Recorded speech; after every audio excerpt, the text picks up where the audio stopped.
नमस्कार, मैं आदित्य वैभव आप सभी लोगों का स्वागत करता हूं हमारे नए सीरीज जिसका नाम है बिहार ऑन मैप। हालांकि अब तो नया नहीं, अब तो पुराना हो चुका है, क्योंकि आज हम लोग इसका कवर अप करने वाले हैं एपिसोड नंबर 6, जिसमें हम लोग कवर अप करेंगे हमारे बिहार के झीलों के बारे में। हम देखेंगे कि आखिर हमारे बिहार में कितने झील हैं, कहां कहां पे कौन कौन से छोटे या बड़े तमाम तरह के झीलों को हम लोग कवर अप करेंगे।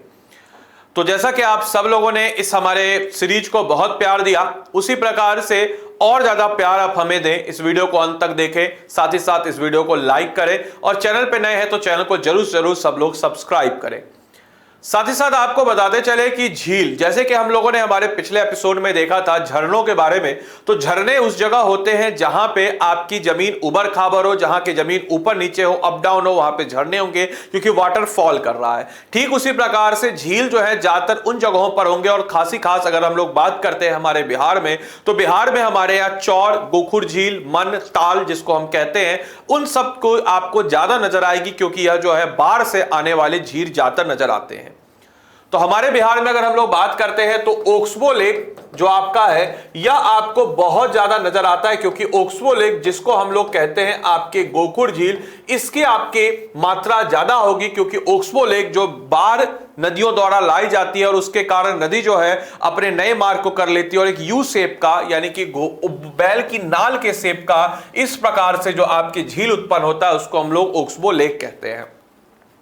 ओक्सबो लेक यानी कि गोखुर झील को हम लोग चौर, मन, ताल ऐसे तमाम तरह के नामों से हम लोग जानते हैं। साथ ही साथ आपको बताते चले कि ओक्सबो लेक या हमारे बिहार की जो ज्यादातर झीलें हैं वह आपको नॉर्थ बिहार में, यानी कि हम कह सकते हैं उत्तर बिहार में आपको ज्यादातर नजर आ जाएंगी। तो चलिए बिना वक्त को गवाए हुए हम लोग बिहार के नक्शे में देखते हैं कि आखिर ये झील हमें कहां कहां और कौन कौन से इंपॉर्टेंट झील हमें नजर आ जाते हैं। जैसा कि आप सब लोग देख सकते हैं कि हमारे बिहार के उत्तरी हिस्से में ही ज्यादातर यह झील आपको नजर आई है। शुरुआत करते हैं हम लोग पश्चिमी चंपारण से। पश्चिमी चंपारण में आपको उदयपुर झील नजर आ जाता है। पश्चिमी चंपारण में आपको उदयपुर झील या उदयपुर चौर भी हम लोग कहते हैं। साथ ही साथ चौथा चौर, यह भी आपको पश्चिमी चंपारण में। खेतर चौर, यह आपको नजर आ जाता है पूर्वी चंपारण, इस चंपारण में। हरिया, यह आपको नजर आ जाता है हमारे सारण जिले में। इसके अलावा हम लोग बात करते हैं बरथुआ चौर, भूसारा चौर, ब्रह्मपुरा चौर। चौर बेसिकली गोखुर झील का ही एक आपके रीजनल नेम है। यह हमें नजर आ जाता है मुजफ्फरपुर में। राधोपुर चौर हमें नजर आ जाता है वैशाली जिले में। कुशेश्वर स्थान झील जो कि एक बर्ड सेंचुरी भी है, यह हमें नजर आ जाता है दरभंगा जिले में। कंवर ताल जो कि एक बर्ड सेंचुरी है, यह भी हमें नजर आ जाता है बेगूसराय जिले में। इसके अलावा हम लोग बात करते हैं मानसी झील। मानसी झील या मानसी चौर जो है यह हमें खगड़िया जिले में नजर आ जाता है। सिमरी बख्तियारपुर झील जो कि आपके 5 से 6 झीलों का समूह है, यह हमें सहरसा जिले में नजर आ जाता है। और घोघा चाप झील की बात हम लोग करते हैं तो यह जो है हमें नजर आ जाता है कहां पे, तो यह हमें नजर आ जाता है आपके कटिहार में। तो यह थी हमारे बिहार की इंपॉर्टेंट झीलें जिसको हम लोगों ने हमारे बिहार और मैप के सीरीज में कवर अप किया है।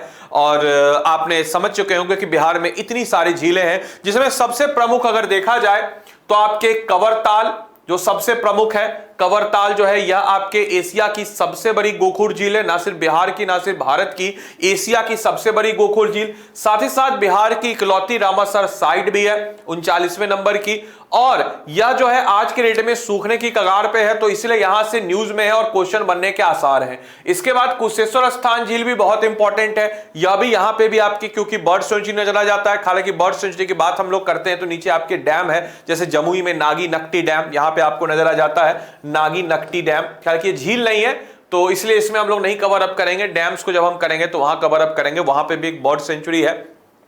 इसके अलावा घोघा चाप, यह भी आपके लिए इंपॉर्टेंट झील है जो कि आपके महानंदा और कोसी नदी के कारण बन रहा है। सिमरी बख्तियारपुर आपके कोसी नदी के कारण। और कंवरताल को जो पानी का मुख्य स्रोत है इसका बूढ़ी गंडक है। इस चीज को आप सभी लोगों को ध्यान में रखना है। उम्मीद है यह वीडियो आपको पसंद आई हो, यहां तक आपने चीजों को समझ लिया हो। और आप इस वीडियो को पसंद आई तो अपना प्यार जो है कॉमेंट बॉक्स में जरूर सारे लोग दें। तो चलिए तब तक के लिए bye bye, take care, thank you and thanks for watching this session. Thank you.